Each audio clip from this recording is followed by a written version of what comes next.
Dikur kjo zonë ishte vetëm vreshtë dhe asgjë tjetër. Vite më parë, vreshta u zëvendësua me shkallët që lidhin pjesën e poshtme të kryeqytetit me lagjen Arboria dhe njihen si shkallët e Dragodanit.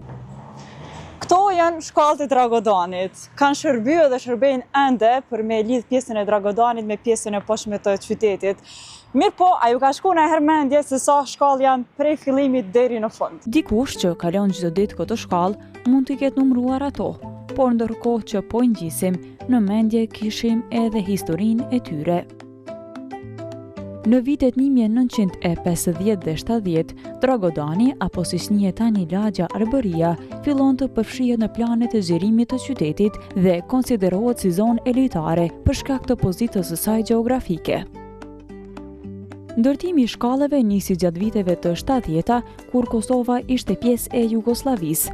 Sipas gojdhënave urbane, shkallët ishin pjesë e strategjisë për të lidhur lagjen e re, pra Arborin me qendrën e vjetër të qytetit, e cila përfshinte ndërtesat administrative, Universitetin e Prishtinës dhe rrjetin kryesor rrugor.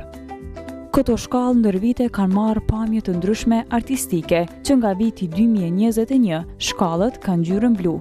Me të thonë të drejtën, Drejtoria e Shërbimeve Publike me përndërë të ditës së pavarësisë të Kosovës ka marrë iniciativë në fillim të mandatit, këtij mandatit që me bën ngjyroqje në shkallëve me ngjyrat e flamurit të Kosovës.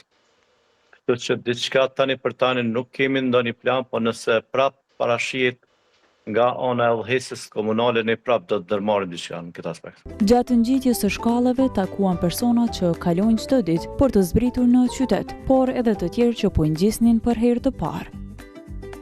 Ky qytetar, i cili po ngjiste këtë shkallë për herë të parë, na tha se për të ngjitja nuk ishte e vështirë.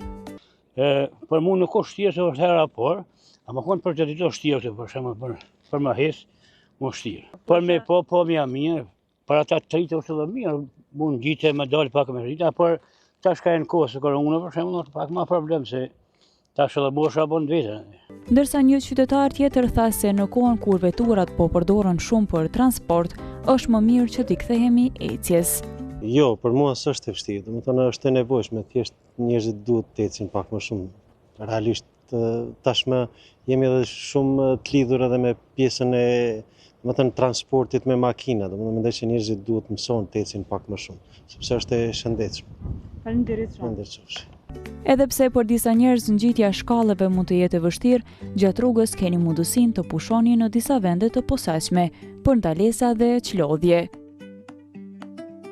Me gjithë bukurinë që japin qytetit, shkallët e Dragodanit lën për të dëshiruar në disa aspekte. Kishte mbeturina të shpërndara, ngjyra e kaltërt ishte zbehur, ndriçimi ishte i dëmtuar dhe bashkë me këndet për fëmijë dhe barin përreth që nuk ishte i mirëmbajtur.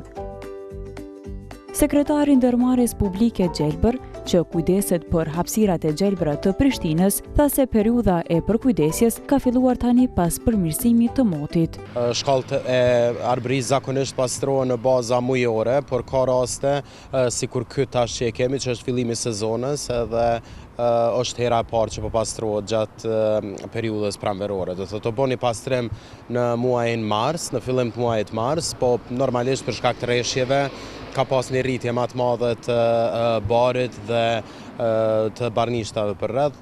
Pasi i ngjitëm shkallët, i numëruam 258 gjithsej për rreth 9 minuta, jo më shumë.